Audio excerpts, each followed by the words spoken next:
Now, labor relations are a subject matter for many organizations across lots of different industries. So, just to take a very high level view of this, we need to think about the implications of the managerial philosophy of an organization and how they approach labor. This is going to influence the kind of ethics that what is considered the conduct that you take. Those are kind of the tactics that come from the strategy. The strategy tells you kind of the goals, the ends that you want to achieve, but it is realized through tactics. Okay, and that's the means by which we achieve our strategic goals. And those means differ from organization to organization. When we think about strategy, it is in many ways a reaction to the dynamic environment that the organization and its competitors are facing. The economic conditions are a big part of that, and they may differ based on what industry the organization is in.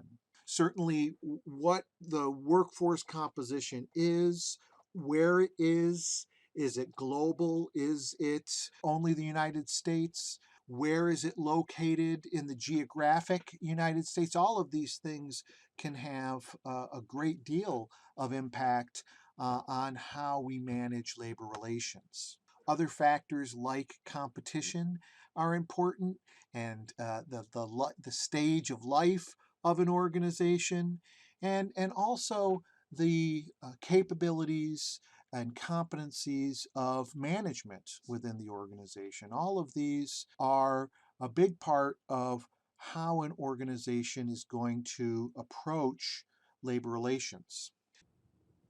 Now let's look at some specific strategic orientations towards unions that different companies would take. At the extreme end on the left here, we've got union suppression. Here we've got organization that is doing everything that it can to avoid there being unions within their business.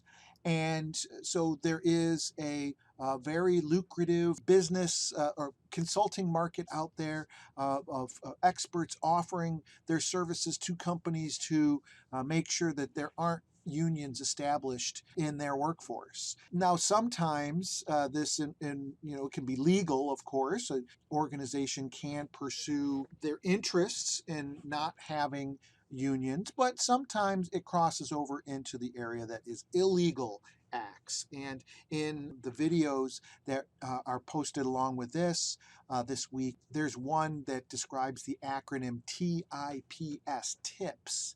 And I'm not going to go into the details, but it's a great acronym and a great video for remembering what illegal acts to avoid as a manager when you're looking at unions trying to organize within your workforce.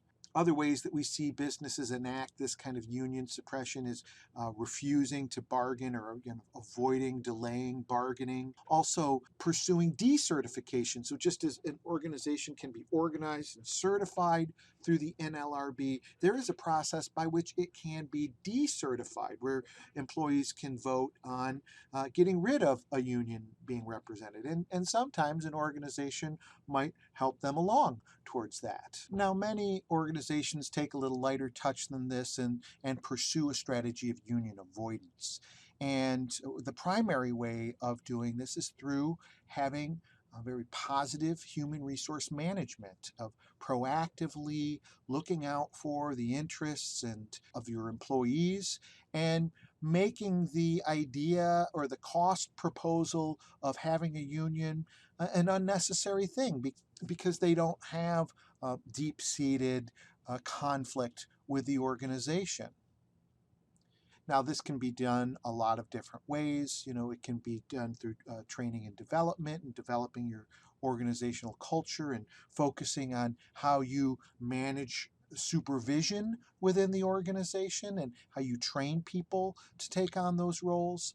All of those things can be done to create a climate where employees really have no interest in having a union represent them because they're well represented by the human resource management function. Now, the final type of strategy that would fall under the non-union company strategies would be to kind of establish a substitute type of union. In history, we'd see kind of this corporate paternalism take on this shape.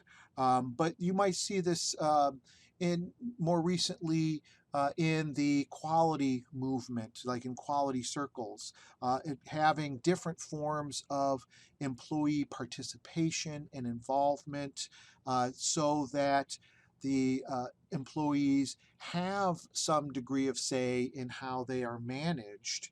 And again, this can act as a substitute for having a union. So you take on some of those functions or activities that the union would bring to the organization, but do it without the union there.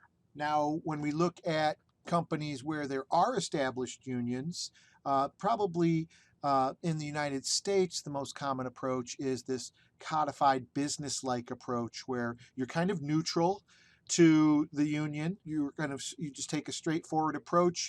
It's just business. It's not a lot of campaigning, but doing things by the book. Other companies take on kind of a pro-union type of approach, and especially through globalization, we've seen many European countries or countries from other countries come to the United States. They have almost a pro-union type of mentality, and that is reflected in the laws in from where those companies come from. And here we see in those companies a lot more union involvement, employee empowerment. In some countries, you'll see representation on the board of directors by someone from the employee unit. So that's to the degree that you'll see it some places in terms of employee empowerment.